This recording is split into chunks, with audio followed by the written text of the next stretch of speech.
I'm not an anti-SEO. I'm kind of a guy.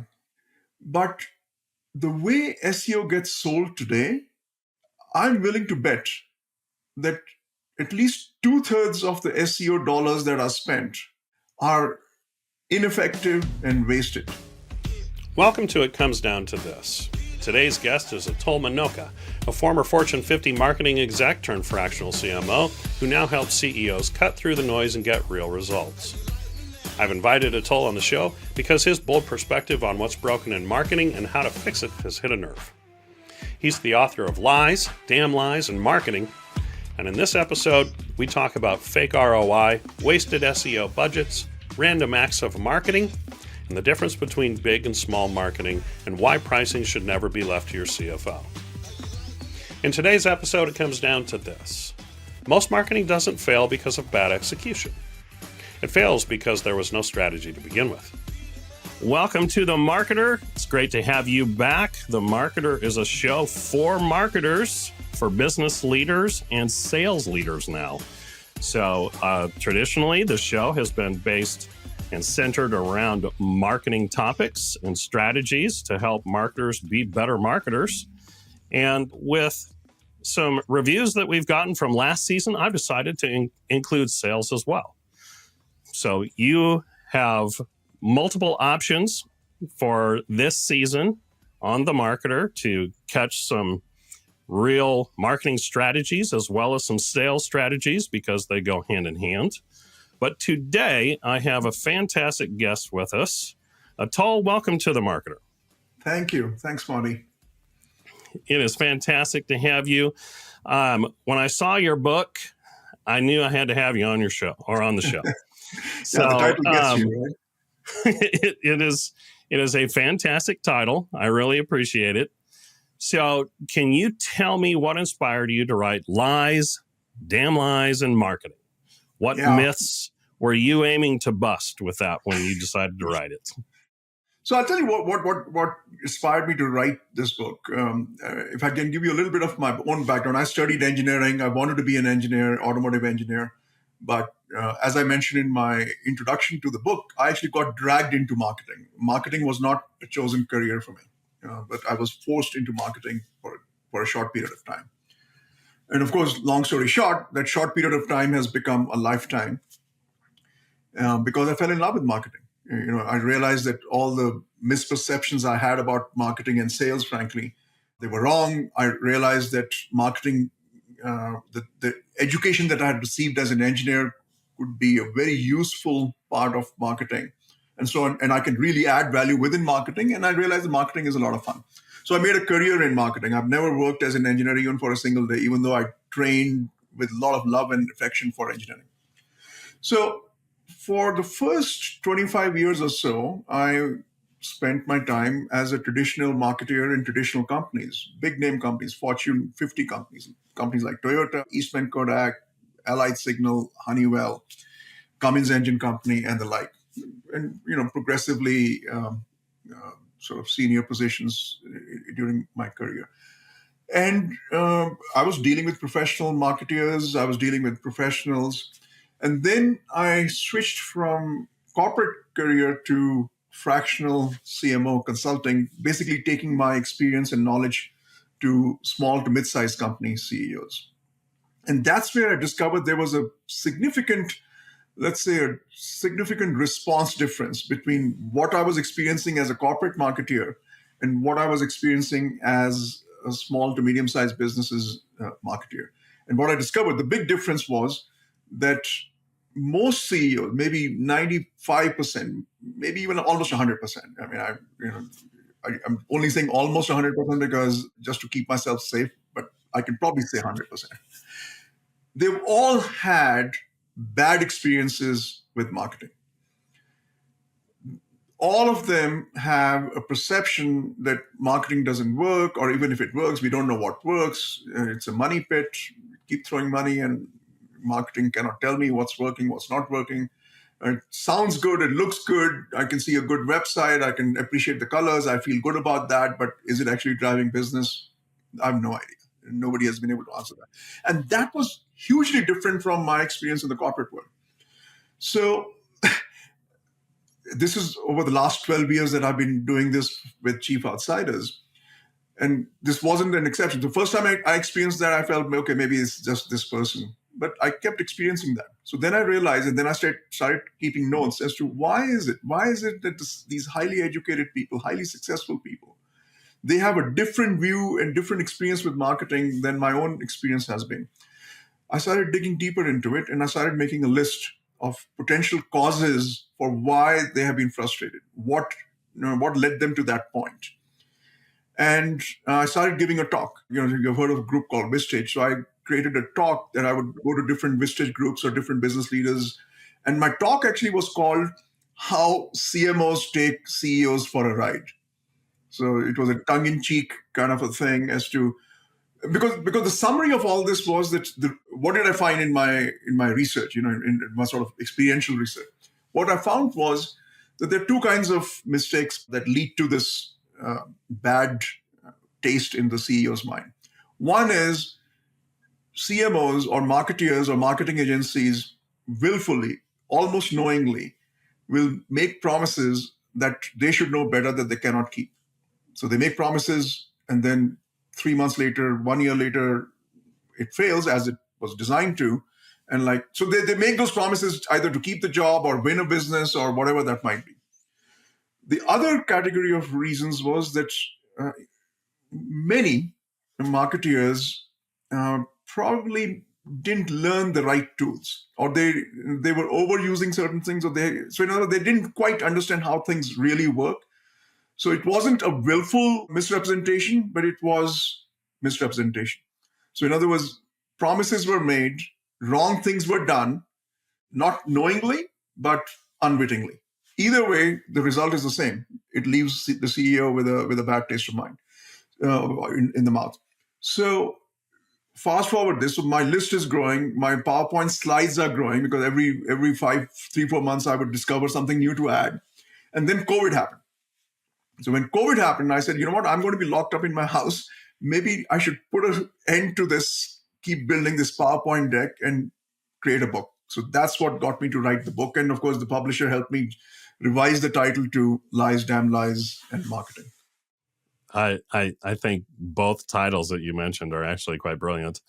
I like them both. Yeah, but the book is now called Lies, Damn Lies, and Marketing. It's great hooks, but I love. Not only do I love the title, but I love the graphic that you guys created for the book. I think it's just fantastic. Give credit to the publisher. And they came back with like 10 options, and this one was like, this is it. So I'd like to ask a couple of questions about what you said. When marketing company, first of all, I agree with everything that you said, and I've experienced the same.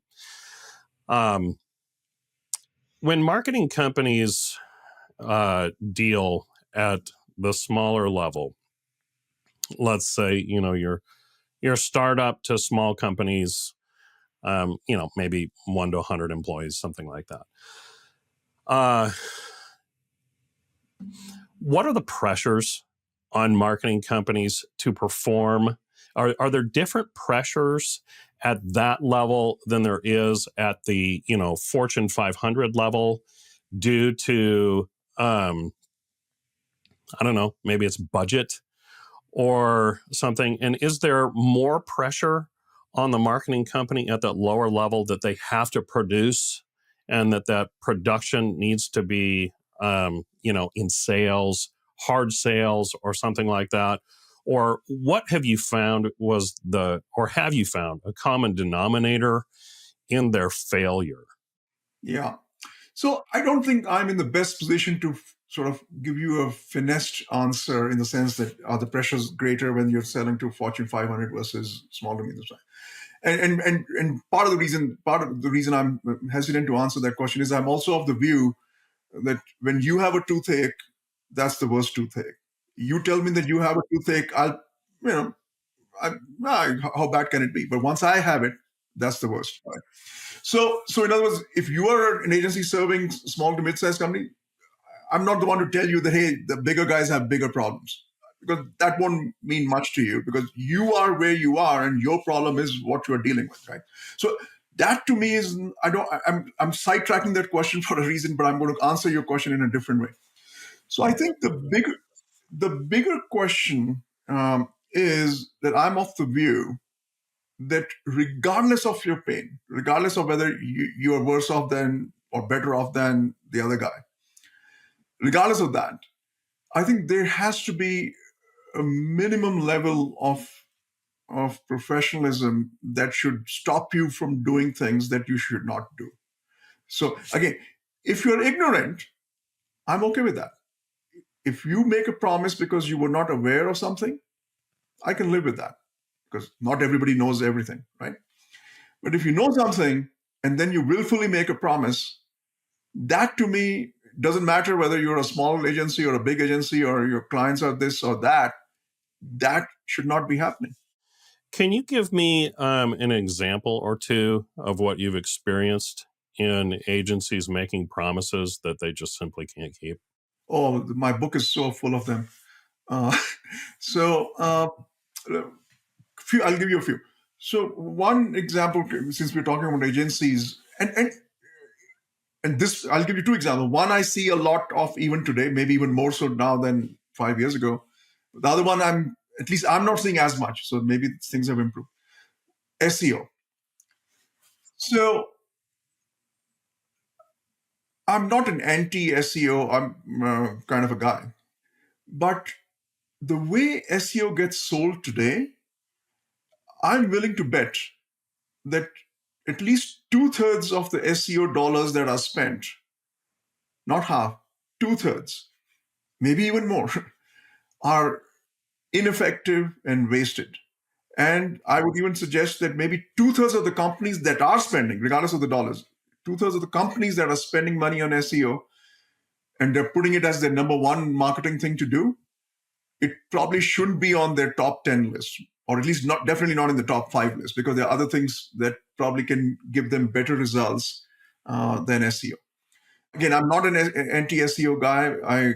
Many of my clients, I encourage them to do SEO, but again, it depends on what the situation is and what are the chances of it making a difference, and how it should be done. That's the other level. I mean, how you do SEO, I think makes a lot of difference.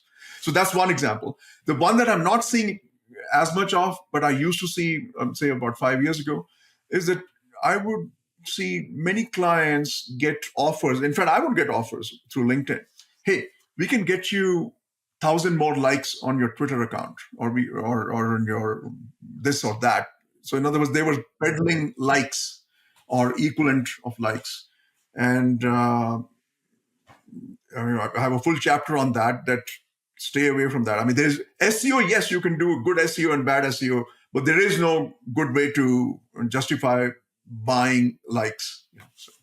No, I totally agree. And I actually have quite a bit of experience in both of those areas. And, the SEO side of things, in my experience, is already a rigged game.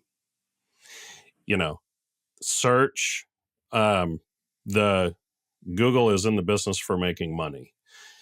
And the top companies that are going to show up and stuff, those positions are locked in. You're not superseding those positions on SEO.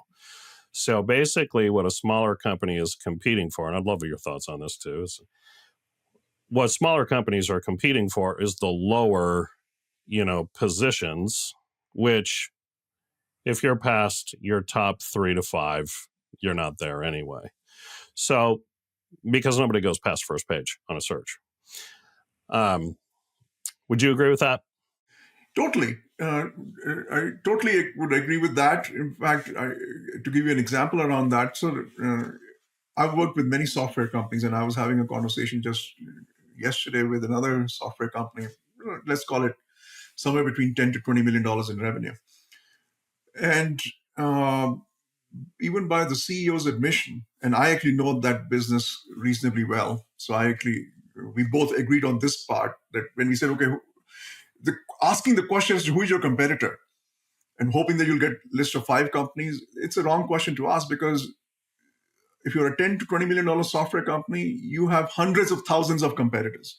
So you may be able to name five, but when you talk to your customers, they are not the same five they are seeing as competitors. So in other words, your competitors are faceless and nameless. Why? Because there's so many of them. Okay. Now everybody's trying to get up on the SERP. How many how many will make the top 10? Top 10 will have only 10. You know? Well, that's exactly right. And you're also dealing with the top four, sometimes five being sponsored ads. So, Yeah. you know, Yeah. and as far as the likes and everything goes, those are all bot driven. Yeah. There's, And that's what makes them bad. yeah, exactly. Yeah. I do a lot on LinkedIn, as you know, and you can go out and you can buy likes, you can buy comments. They're all AI bot driven, kind of fabricated things. And the thing of it is that algorithms get more sophisticated year by year. So as an algorithm starts to see something that is continually moving a post or a page up where it shouldn't be, they're going to adjust the algorithm for that, and you will no longer be able to do that in a short time. So that's why, all of these practices and stuff like that typically are months to many months behind because the algorithm's already caught up and it's now changed. So, Atul, let's talk about CEOs a little bit, and let's talk about how CEOs can better align marketing efforts with overall business strategy. Can you give me a sense for that and what you talk about in your book? Yeah. That's an excellent question. And it touches upon something that is core to what we at Chief Outsiders believe in. And I've sort of believed in that even in my corporate life.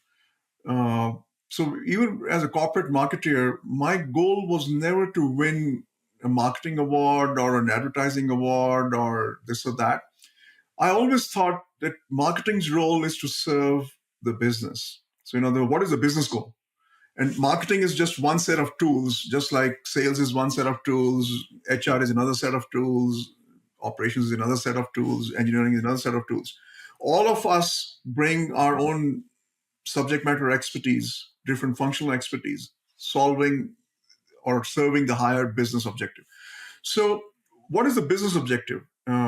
That's where I would start from instead of saying what is the marketing objective. So, once I know what the business objective is, then we say, okay, what can marketing do to serve that? Marketing may not be able to do everything in that business objective, but what part of that business objective can be served by great marketing? Once you get to that level, then, and this is the part that my book starts talking about what we call big M marketing and small M marketing.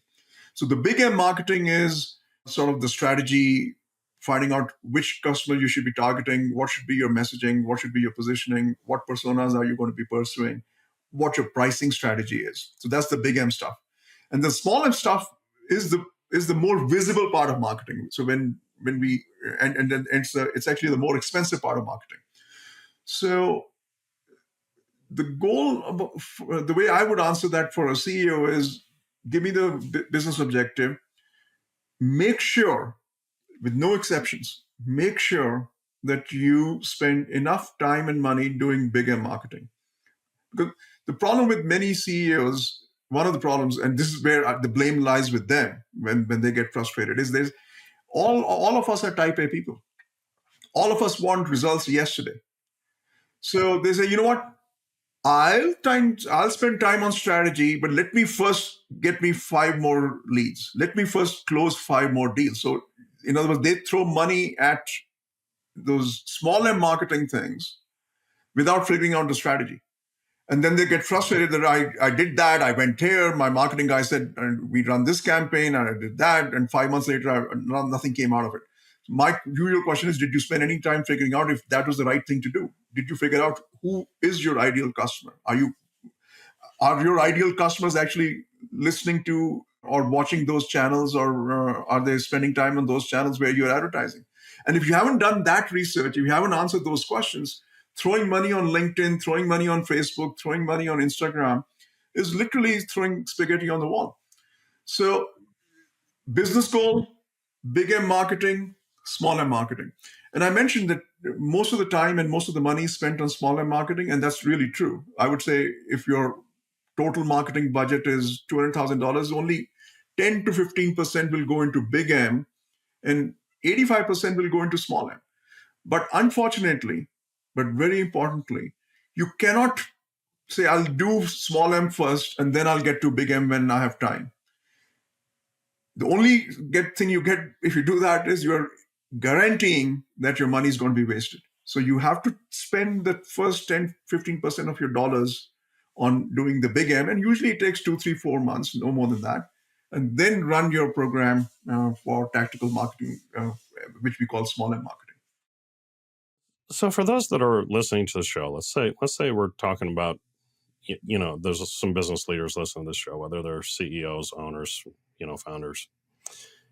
Can you just walk through the difference between bigger marketing initiatives and what would be smaller marketing initiatives, and what the difference there is so that they can understand those? I mean, the simplest thing that I can say is that things that you usually might associate with strategy, those, I mean, I'm doing it loosely, right?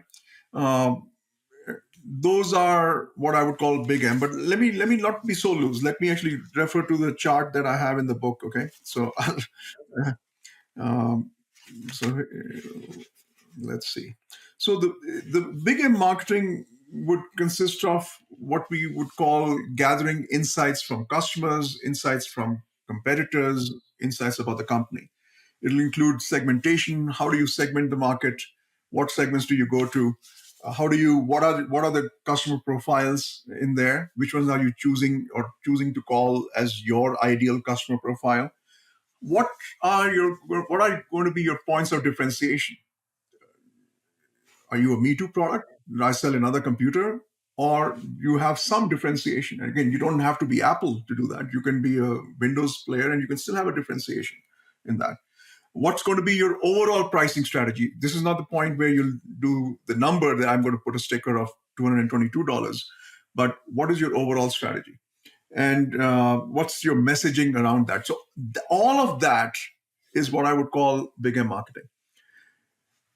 None of it or most of it is not visible. So if you are a customer, you don't get to see somebody's company strategy. I mean, you may be able to connect the dots if you're a professional marketer that this looks like that's their strategy. But Apple doesn't publish or no company publishes that this is our marketing strategy.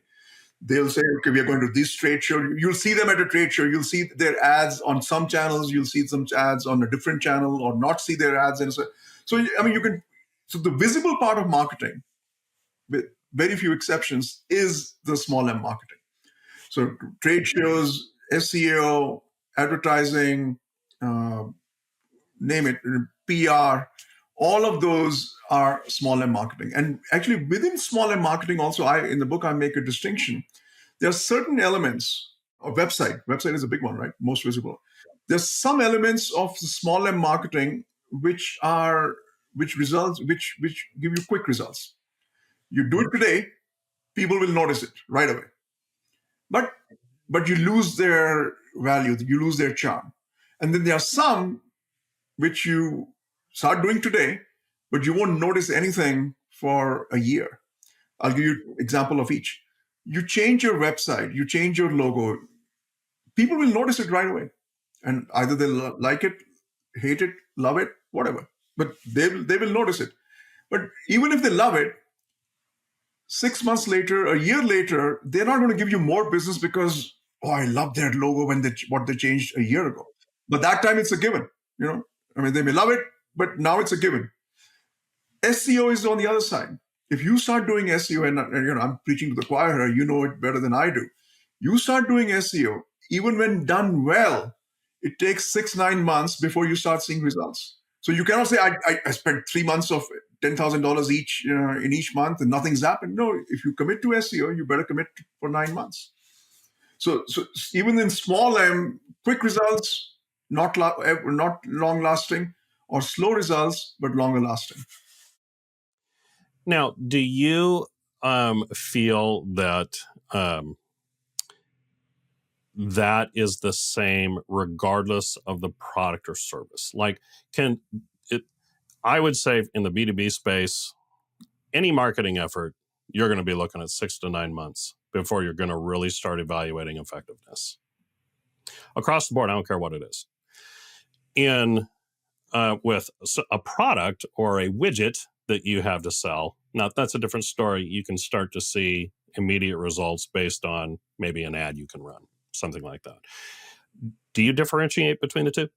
Yeah, there is a difference, but I think, and I agree with you 100% that no marketing effort will actually start giving you the bottom line results right away. I mean, maybe pricing a little bit.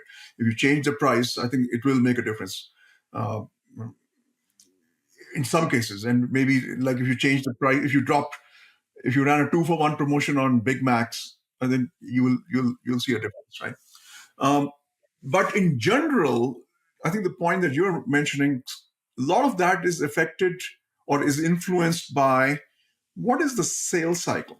So if your sales cycle is 18 months, guess what?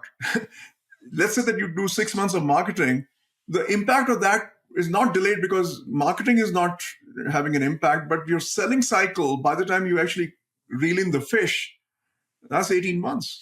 So you will not really be able to measure anything for, I don't know, 2 years. I'm kind of changing the game on you a little bit from what we were talking about, because I really think this is important for people to hear, especially your smaller companies up to maybe your small to mid-sized companies. What you said right there is very profound. A year to 2 years should be an expectation. Yet, going back to what we said at the beginning of the show, that's why I wanted to start pressing you on that a little bit, because I think a lot of pressure is put on internal marketing teams and any other marketing companies that come into the picture there by leadership, the CEO specifically, because they want to see immediate results from that because they're under the pressure of revenue production, right? So, how do you deal with that when you, as a fractional marketing leader coming into a company, do you focus on that, the big marketing problems and really get in with the leadership team and say, look, you know, let me set proper expectations for you and help you understand what you need to do to be effective so that when you get down into these smaller things that I understand you want to get on right away and you want to see results from, that you can see results from that 3 months from now or whatever, you can start to see as we start to implement some of these bigger marketing strategies, then those can come into play. But you're still looking at 1 to 2 years, before you're really going to be evaluating real and honest business growth here. So I want to make sure that your listeners are not, I want to underscore a certain point here. When you say you're going to wait 1 to 3 years, I don't want people to think, oh gosh, for 1 year, meaning I will have no idea whether we're on the right track or not. That's not true. Many things you will discover in week 3. In other words, if you're a CEO and you are buying what Monty, you and I are discussing, I want them to also hear from me that you don't have to wait a full year before you start feeling warm and fuzzy. You will start feeling warm and fuzzy, but you're not going to get the full impact of everything that we are planning to do in the first 6 months. Many of them are going to take some time. But there's another aspect to this, which is that, and you started your question with that theme about the pressure that you get if you're a marketer, whether you're an in-house marketer or a fractional CMO or an agency. So I think all of us sort of feel the similar pressure from the decision maker, let's say the CEO who holds the paycheck, that we have to show results, and that not just results, we have to show measurable results. In other words, show me the ROI. What's the ROI? If you're asking me to spend $100,000 on this program, what am I going to get? And then I'm going to measure it. This is what you said. Am I actually getting it or not? So, I'm going to go back to the first question you asked. How did the book come about? The first chapter of the book, or the first chapter that I kind of formulated, or the first slide that I formulated, is actually in chapter 14 in the book. So when we were laying out the book, it didn't make the first chapter for good reasons. So it ends up as a chapter 14. And that chapter is called Fake ROI. So what is fake ROI? And in the book, I give an example where when the marketer is put some pressure, give me the ROI. What's the ROI? Before I approve it, show me the ROI. Give me an Excel. A smart marketer, or even halfway smart marketer, can actually show whatever ROI you want to see. The point I'm making, again, I'm not arguing against ROI. What I'm arguing against is arguing against fake ROI. And I'm showing in the book that it's relatively easy to come up with fake numbers to get approval, and which a good marketeer will never do. Why? Because you can fool somebody only so many times. So how do we handle that? Many a time, not always, but many a time, there are certain projects that you have to do which have to be done. You'll never find the ROI. I'll give you an example. You drive from San Francisco to San Jose, and I think this applies to other cities as well. And it's a 50-mile ride, an hour and a half on a business day, and that 50 miles probably has 18 huge billboards by Apple. Okay, 18 one way, 18 the other way. And I bet Right. they cost millions, tens of millions of dollars. And they've had those for years. And most of them actually are used for advertising iPhones, not Macs. Some of them may be for Macs, some of them for watches once in a while, but 90% of them are for iPhones. Can the guy in charge of billboards in Apple tell Tim Cook that we sold so many more iPhones because of these billboards? No. No. So is Tim Cook giving that person a free hand because I love this person? We are so rich. You want to spend $100 million on billboards? Sure, doesn't matter. Or the marketeer who's responsible for this has convinced Tim Cook with the following logic: that look, the traffic is getting tighter and tighter. It used to take 45 minutes. Now it takes an hour and a half. You're getting more eyeballs. And it actually helps to reinforce the image that we have. And then I'll go even a step further. So when you see those billboards advertising iPhone, they are, one of the common things about advertising is that users will say, if I showed, let's say, a Coca-Cola ad to somebody who is already drinking Coca-Cola, you can argue that that's a wasted ad. The guy's already drinking Coca-Cola. He's not going to grab another Coke while he's still drinking. But Apple is so smart. They advertise iPhones by showing shot on the iPhone. Customer pictures that customers have taken, they're displaying that. So why is that a smart thing? Why? Because if I'm driving and I'm looking at that and I'm already an iPhone user, so in other words, I don't need to be convinced to buy an iPhone. But when I see that, I say, wow, I didn't know my phone can take a picture like that. Wow, I better spend some time learning about that. What is that doing? More engagement with an existing product. More engagement means the next time I'm more likely to still buy an iPhone because now I know how to use my iPhone. If I'm a Samsung user and I see that, I say, I never got a picture like that on Samsung. Maybe next time I should get an iPhone. So what I'm saying is that they're so smart that they are actually reaching, it's a good thing that they're reaching both Samsung users and iPhone users because it's having a positive impact on both. And none of it is measurable as an ROI. Yes. So if Tim Cook was saying no ROI, no approval, they would have made a mistake. I think that's one of the primary differences between CEOs from companies like Apple and CEOs of companies that have like 25 employees.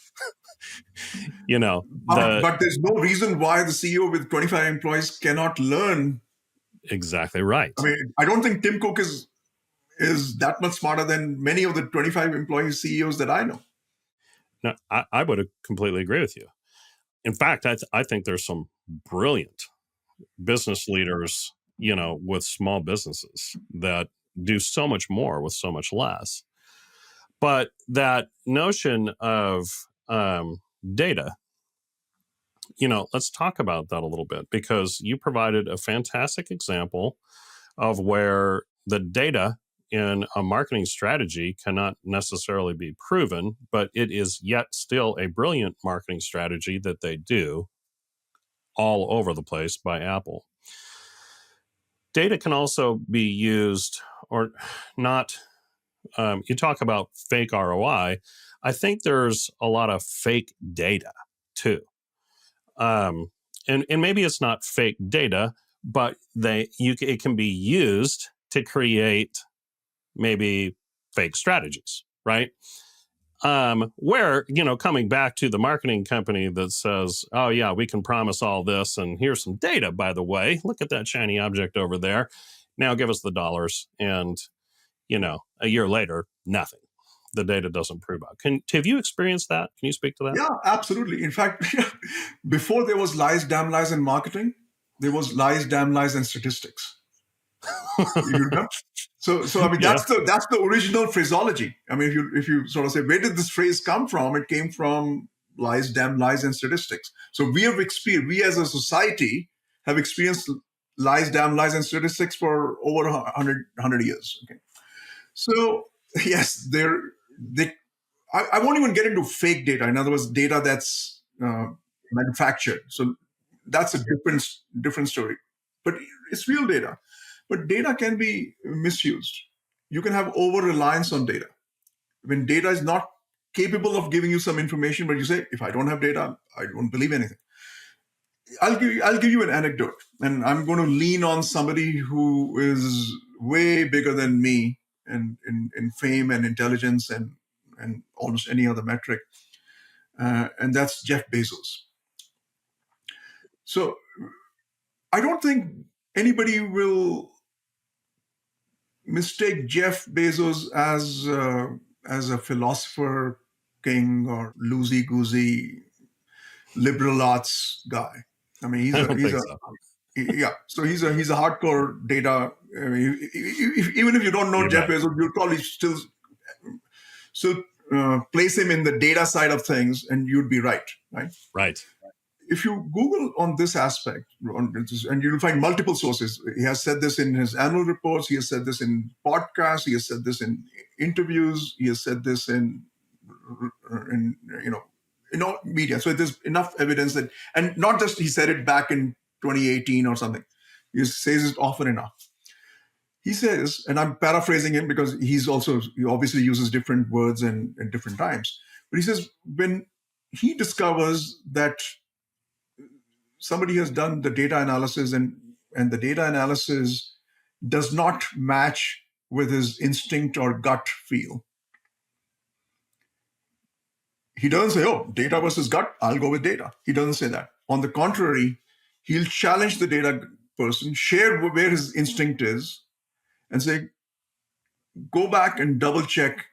Are you using the right data? Are you analyzing it properly? Are you maybe not using enough data? Are you using too much data in the sense that the real fact is now clouded by this average of other things? So he'll share his gut, but he'll use that gut to challenge the data. So in other words, for him, it's not an easy, data versus gut, data always wins.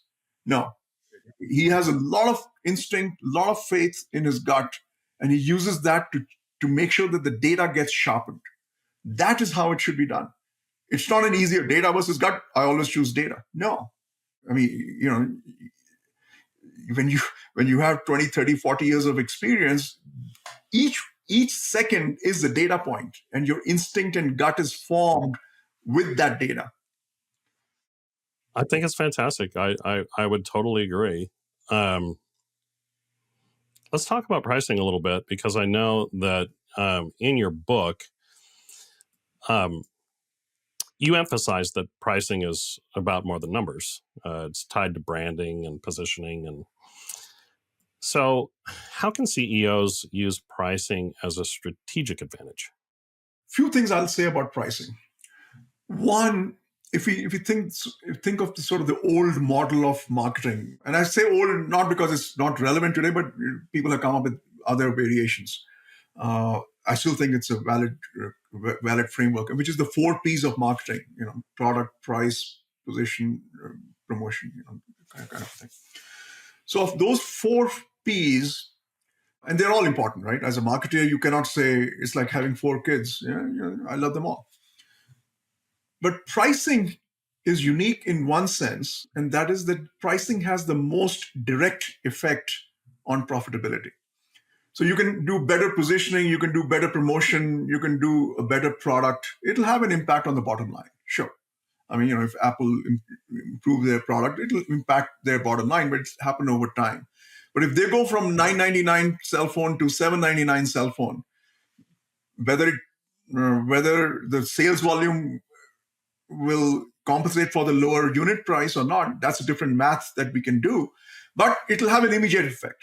They make the change tonight at 6 p.m., sales will be affected tomorrow. Product change, it'll take some time. So pricing is the lever, which is almost like it's not a rope, it's a stick. You pull, it'll pull, you're not pushing against a rope or anything like that. So that's sort of one thing I would say. The other thing is what you alluded to in your question. One of the common mistakes CEOs make is that they don't realize that those four P's have a strong interrelationship.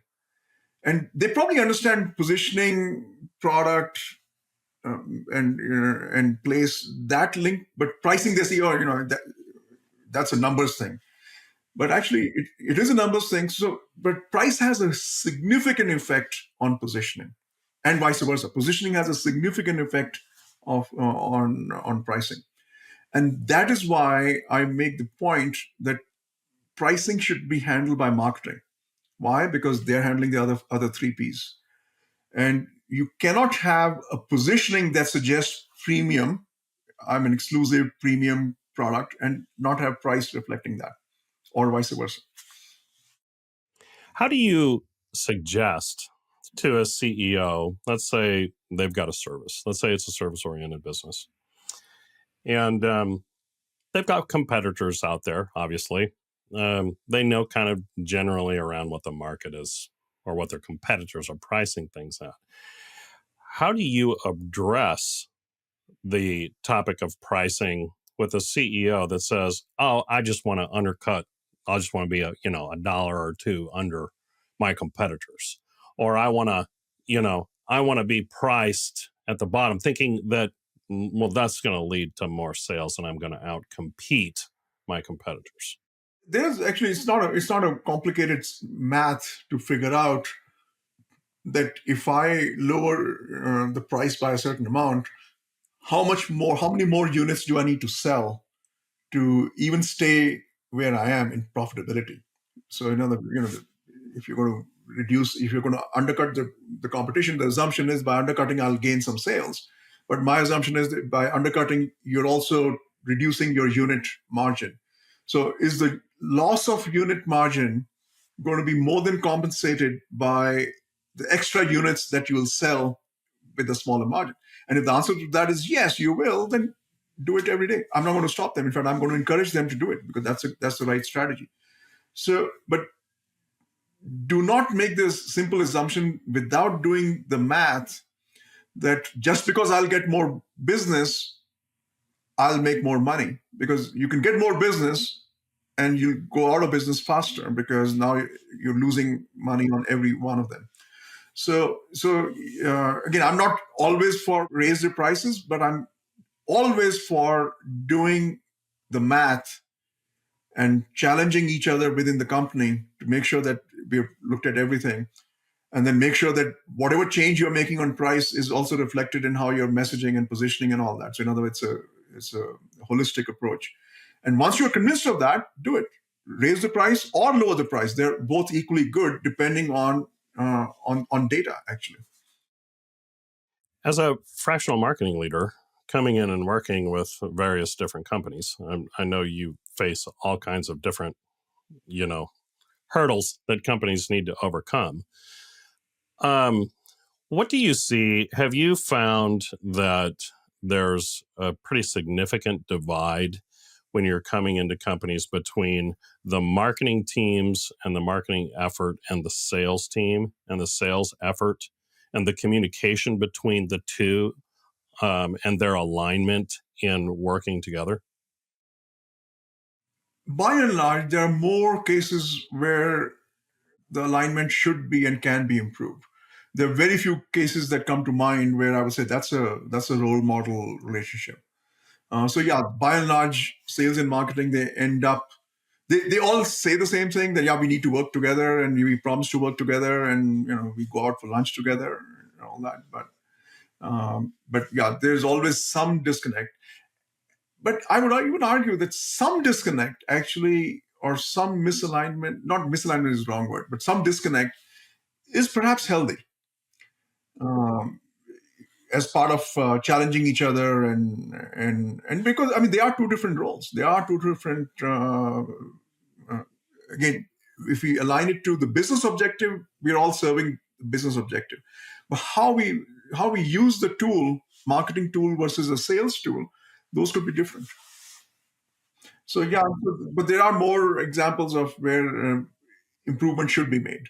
I'd like to maybe have you give a couple of thoughts as we wrap up here. If you could give CEOs just one piece of advice to avoid to avoid failing or marketing hype, what would you advise? Probably the biggest thing, actually, I'll give you two. You asked one, I'll give you two. The biggest thing they can do, and I think 90% of the CEOs will benefit from this. The 10 who won't is because they're already doing it. So everybody will benefit. The first thing I would say is invest in big M marketing. So in other words, check your type A, I need this yesterday thing in your own interest, not for me, but in your own interest. Because again, in a $200,000 annual budget, I don't want you to waste $160,000. So what I'm asking you to do, spend the 40,000 upfront so that the 160 can be better spent. So that's number one advice, which will apply to 90%. The 10% for whom this is not meant, because they're already doing it. So another piece of advice that 100% of the CEOs will benefit from, because no one is doing it, or even if they agree with it, they intend to not. They intend to do it, but they don't do it, and that is to avoid random acts of marketing. So, in the enthusiasm to drive sales, they keep putting pressure on their sales and marketing teams. What else can you think of? Monday morning, let's meet. Our sales are slipping. Our MQLs are gone down. What else can we do? And then in the meeting room, two new ideas will come up and say, yeah, let's do it. Fast forward 5 months. Now you've added six more programs with no attribution, no ROI, maybe some fake ROI thrown in every now and then, and now you're doing different things. So 100% of the CEOs can benefit from avoiding random acts of marketing, by which what I mean is make sure that whatever you're doing, they're coordinated. They are linked to each other, as opposed to sort of, I thought of it today, so I'm going to do it tomorrow. That's both excellent pieces of advice. Actually, I like that second one just because there's so many people, so That's many what business leaders. that one, even the best CEO falls guilty at some stage. It's absolutely the truth. Absolutely the truth. You have delivered, my friend. Thank you for Thank you. Thanks for the opportunity. Excellent insights. So, everybody that's listening and watching, please check in our description for links to Atul's book. It is fantastic. Definitely pick a copy of that up for yourself. Atul, really a pleasure to have you on the show. I look forward to hearing more from you. What's next? In terms of books, there are two on the burner, so to speak. And the problem is that because there are two on the burner, none of them is actually getting cooked at this time. But there are two on the burner, and I can tell you what they're about. One is on, again, the working title for that. It's not, we haven't gone to the stage where we're zeroing in on the exact title, but this could well be the real title, is Customer Matters. So it's about customer satisfaction, what role customer can play in making a business successful. And I in the book, I also talk about how customer is not just somebody who buys your product. Customer can actually help you design your product or your service. So in other words, it's a sort of a cradle to grave application of customer. So that's why it's Customer Matters. The second book is triggered off of another favorite book of mine called Good to Great. You see over here by Tim Collins, which is about, I think, came out about 25 years ago, and it's still one of my favorite books. But I also happen to believe that there are certain things in the book, I wouldn't say they're wrong, but they are incomplete. So I'm writing a book on what did Jim miss at that point in time, and I'm sharing my experience learning as to how what he's promoting over there, how those thoughts can be improved further. And specifically, I'm talking about the hedgehog concept. So my whole book is on revising how we look at the hedgehog concept, the fox and the hedgehog. So that's my second book. Very, very good. I will be looking forward to reading those for sure and hearing your insights. Thank you again for being on the show. Until next time, we'll talk again. Thank you.